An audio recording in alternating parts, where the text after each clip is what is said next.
ভারতের উত্তরাঞ্চলে আগ্রার চামড়াজাত জুতা শিল্পে নেমে এসেছে অজানা আতঙ্ক। মার্কিন প্রেসিডেন্ট ডোনাল্ড ট্রাম্প ভারতীয় রপ্তানি পণ্যের উপর নতুন করে অতিরিক্ত শুল্ক চাপানোর ঘোষণা দেওয়ার পর থেকেই অন্যান্য খাতের মতো জুতা ব্যবসায়ীরা রীতিমতো দিশেহারা। তাদের আশঙ্কা, এই আঘাতে অচিরেই ভেঙে পড়বে মার্কিন বাজারে ভারতের জুতা রপ্তানি কার্যক্রম। ট্রাম্পের সঙ্গে সম্পর্ক তিক্ত হতে থাকলে কিভাবে পরিস্থিতি সামাল দেবে মোদি সরকার?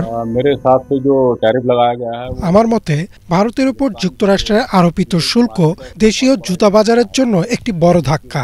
আমেরিকায় চামড়ার জুতা আমদানিতে আমাদের 20% অংশ রয়েছে। আমার মনে হয় এটি এখন কমে যাবে। আমাদের প্রতিযোগী চীন ইতোমধ্যেই বাজারের 45 থেকে 50% দখল করেছে। আমাদের ছাড়াও ভিয়েতনাম, ইন্দোনেশিয়া এবং কম্বোডিয়া আমেরিকায় জুতা রপ্তানি করে।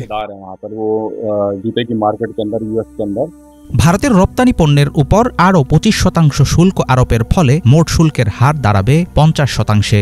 বলা হচ্ছে আগস্টের শেষ নাগাদ এটি কার্যকর হতে পারে। রাশিয়া থেকে তেল আমদানি অব্যাহত রাখার কারণে ভারতের উপর এই ধরনের কঠোর শাস্তিমূলক পদক্ষেপ নিয়েছে যুক্তরাষ্ট্র।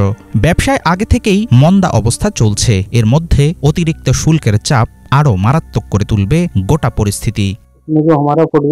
মার্কিন যুক্তরাষ্ট্রে আমাদের জুতার কদর আছে, কিন্তু যখন শুল্ক বাড়ানো হয় তখন আমেরিকার বাজারে আমাদের পণ্য ব্যয়বহুল হয়ে যায়। তখন সেখানে ভারতীয় পণ্য বিক্রি করা কঠিন হয়ে পড়ে। এই ধরনের শুল্ক আরোপ করা উচিত না। ব্যবসা বাণিজ্য স্বাভাবিকভাবেই চলতে দেওয়া দরকার।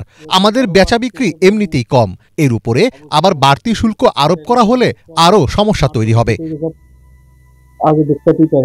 উত্তরপ্রদেশের আগ্রায় চামড়ার জুতা ব্যবসায়ীরা ছাড়াও আতঙ্ক ছড়িয়ে পড়েছে স্থানীয় শ্রমিকদের মাঝে। এই খাতের উদ্যোক্তারা ব্যবসা অন্য দেশে সরিয়ে নিলে বেকার হয়ে পড়বে হাজারো স্থানীয় শ্রমিক। বন্ধ হয়ে যাবে জুতা রপ্তানির সঙ্গে জড়িত শত শত পরিবারের জীবন জীবিকার মাধ্যম। শুল্ক বাড়লে পণ্য ও কাঁচামাল দুটোরই দাম বেড়ে যায়। এর কারণে স্থানীয় ব্যবসাগুলো দেশ থেকে চলে যেতে উৎসাহিত হয়। এখন আমাদের চাকরির উপর প্রভাব পড়বে। ভারতের অনেক তরুণ চাকরি হারাবে। গত অর্থ বছরে ভারত ও যুক্তরাষ্ট্রের মধ্যে পণ্য বাণিজ্যের পরিমাণ ছিল প্রায় $87 বিলিয়ন।